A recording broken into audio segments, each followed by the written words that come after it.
Hey everybody, I have a great quick tip for you today if you're considering what color you should choose for your bridesmaid dresses.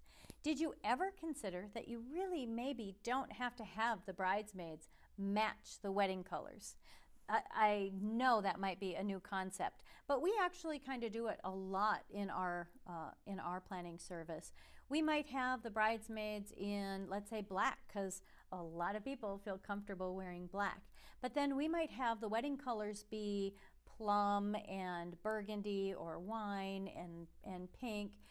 Blush is a really popular color right now for weddings, but not a lot of people look great in blush. So you could have them wear another color, maybe navy.